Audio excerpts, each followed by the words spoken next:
Hello, I'm Dr. Boyce Watkins from Financial Lovemaking, where we talk about love, life, money, and everything in between. I'm here with my buddy, partner, and co-host, lifestyle expert and licensed therapist, Miss S. Tia Brown. How you doing today, Tia? Good morning. How are you today, boys? It is a good morning. It's It always a good morning. is. It is. Yes. It's a good morning because there's a lot of closure in the air today. The Yes, yes. verdict is in. The big verdict is in. Do you know what I'm talking about? No, what are you talking about? Sherri Shepherd, the verdict everyone has been waiting for. Oh, Sherri Shepherd. That's the comedian who wanted to have a baby and then decided to abandon the baby because her relationship didn't work out. Is that who you're talking about? That's Sherri Well, Shepherd, or, that, or is it a different one?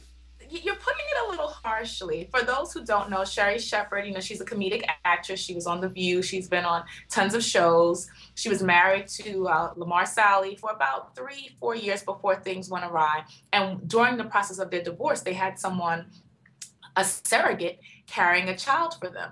Now, the unique thing about the situation is that Sherri's eggs were not used for the surrogate. So it was not biologically her child. But yes, as Boyce stated, it was a child that she agreed to have with her husband at the time.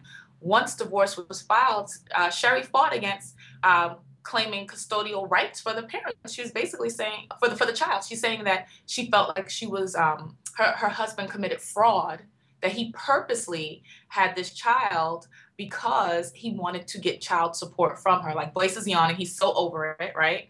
The court said, no, it's your baby. You have to pay. The baby was born last August, and finally the verdict has come out. She has to pay $4,100 a month. That's more than most people's salaries every month. Let's be honest. It's a nice chunk of change, not for those who are wealthy, but remember, when you are an artist, which is what an actor comedian is, your salary isn't consistent. So she's paying $4,100 a month until the baby is 13 years old, and then it's supposed to go up to $4,600 a month. Now there is one catch. She is still allowed to pursue the case regarding fraud. So if he is found guilty of fraud in any way, we don't know how that will impact her liability for the child. So, this is a big piece of closure for that family. And the biggest thing is, you have to put the child first. So it's not just about the money. The child will still need a loving maternal figure. And I think the challenge here for Sherri is, with so much emotionally at stake, number one, she's really still trying to distance herself from Lamar Sally and the child, even though she's financially obligated. What does that mean for her relationship with this baby boy who needs a mommy? Hmm. So that's the big thing right now. Well, number one, I would say that if she does pursue these fraud charges, she does set an interesting precedent for, every guy out here who's sworn that he's been tricked into getting a woman pregnant, right? I don't know. I'm wondering how often that happens when a guy feels, hey, you know what? She just lied to me and tricked me into having this baby, and she was just trying to get me for my money. I mean, that's an age old story that's been told probably for the Absolutely. last 50,000 years, ever since there were penises, vaginas, and money. That story's been told repeatedly, repeatedly, repeatedly. This whole fraud Well, let me thing. ask you this, Boyce. Does the fact that a surrogate was used change your stance on the fraud, on whether or not this was something that was particularly constructed to be manipulative versus an oops? Um, Not much from me. I think legally it changes because there are laws that protect people if they sign a contract and they feel that they were duped into signing the contract, right? Right. But when you look at just the ethical dilemma of this, you made an agreement to raise a child. This baby's coming into the world.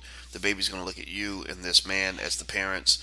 You can't back out of that just because your relationship didn't work or because It's not a condo. You because you can't just sell it. You right. can't give it back. Right, right. Exactly. It's the baby is not a condo. It's not a new car. It's not real estate. Right. It's not something that you agreed to buy in some sort of business deal per se.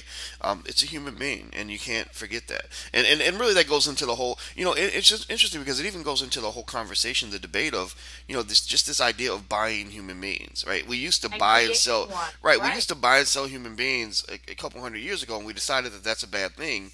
But I guess in the surrogate space, it's like, well, no, it's okay to buy a human being from someone else. But maybe it's not. Maybe this opens up that door of the ethical implications, because one of the things that protects the child when it's born is that Mother Nature and God have structured a process in which Right. there is an unbreakable bond between mother and child, where the mother will literally die before she lets go of that baby. So when you're sort of forcing that bond to be broken and allowing the bond to be replaced by a legal contract, you must ask yourself, is that ethical for the child? I don't know. The other thing I would say is that I think Sherry's lucky. I think she's getting off real easy. 4,100 a month ain't nothing compared to what she would have spent raising that baby by herself. Well, I think I the picture is financially where she is. Because if well, $4,100 represents a significant portion of her income, remember, when you're in entertainment, it's contract by contract. it's And she's not so but lucky. entertainment's not supposed to be about income all the time. It's supposed to be about net worth. Like right Mhm. now, I wouldn't be surprised if Eddie Murphy's income isn't that high because he hasn't made any big movies lately, or maybe even somebody like a Will Smith. I don't know. But you know what? They've been making movies for 10, 15 years, 20 years, or whatever. Eddie, 30 years. So they've got wealth built up. So your wealth plays as much of a part in your child support, or it should, as your income. Like you can't say, hey, you know what? Like right now, Donald Trump. Donald Trump's having a bad year. He may even have net losses in his businesses, but he's still Donald Trump. He's still got money. You can't say, well, he's Right, broke. but you're comparing someone who has an orchard of wealth versus someone who has a few apples. Yeah, So I think that's a but little I'm different. comparing, but I am looking at somebody who was on The View for several years and made well over $1 million a year on The View. So she's got. I mean, if she's been investing her money and putting it into Yeah. assets, she should have. I mean, if her net worth isn't at least 10, 15 million, then I would ask her, what were you doing with all that money all those years? Because that's why we're even talking about Sherry Shepherd right now, is because she's extremely famous, and she's extremely famous because she was on The View for all those years. And last time I checked, The View was a hit show that paid people pretty well to perform. But Yes, and she has some other things going on too. I'm looking up her net worth now. So let me hit you with this other curveball. Um, so we talked about playing God and making babies. They also froze some embryos. Sherry wants them destroyed. Lamar Sally, not so much.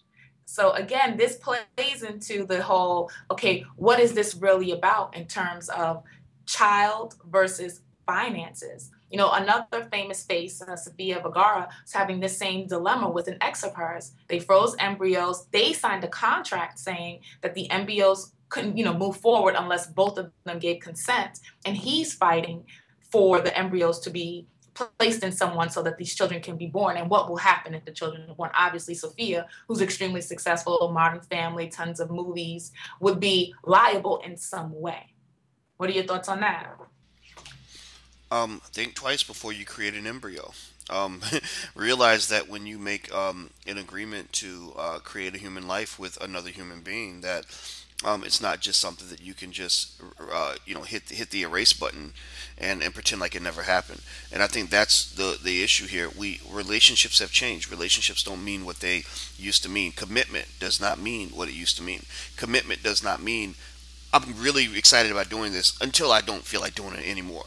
No, commitment means I'm going to do this uh, for rich or for poor, for sickness and health, till death do us part. Right? Last Absolutely. time I checked, in those two relationships you described, nobody's dead yet. So the question we must ask ourselves is, what does commitment really mean?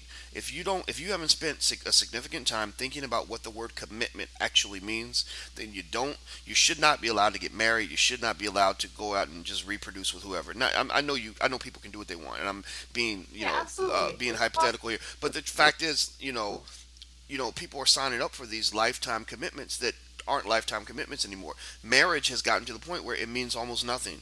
Having a child, it's gotten to the point where it means almost nothing. It's some sort of narcissistic celebration of your desire to have sex with this person that you're hot for, for the year 2015. No, there used to be a time where having a child was a lifetime bond with the person you were creating the child with, no matter what happened in the relationship. There was a time where marriage truly meant that I'm spending the rest of my life with this person. It doesn't mean that anymore. It just doesn't. At least not in the celebrity space. What do you think?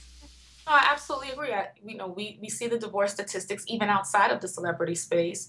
50%. We big celebrities who worked together and publicly talked about their marriage, like Ben Affleck and Jennifer Garner, have announced that they're splitting. So it is really important to understand the level of commitment that you're getting into, not only when marriage, but I think specifically when you're getting a third party involved. Being a parent is the most selfless act that you can commit, right? You're supposed to be giving and nurturing and putting that third party's needs first. So I think, one other tip I'd like to share is don't make compromises in marriage or in relationships, because some people are having children outside of marriage that you're not really committed to personally, right? So in relationships you always have to give and take, but sometimes we do things to make our partner happy, right? And I think that when you're looking at big things like having children, these are not things that you can do just for the other person, because you are obligated morally and financially to be there for this person.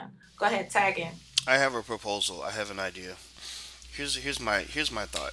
Look, here's why I get extremely annoyed when I get wedding invitations in the mail from most people. My brother got married this year. I wasn't annoyed by that. I was the best man. It was awesome. Bias. But let me tell you why I get annoyed when I get wedding invitations in the mail, especially from relationships that haven't been around that long, or relationships that I don't take seriously myself as yet. Um, you know, because the divorce rate is so high, what you're doing is you're dragging your family and friends through this process, this grueling, expensive, annoying process, that basically amounts to you celebrating the fact that you're boyfriend and girlfriend. I believe marriage. Here's what I believe, and again, I can't make this happen. But if I were king of the world for a day, I would change marriage. I would. Here's what I would say about marriage. I would say, you know what? When you decide to get married, there will be no ceremony. You are not going to ask your friends for gifts. They're not going to spend money and go to a destination to see you unless they really, really want to. You're not going to torture other people by announcing your relationship with the world because you're so excited that you've been together for 6 months.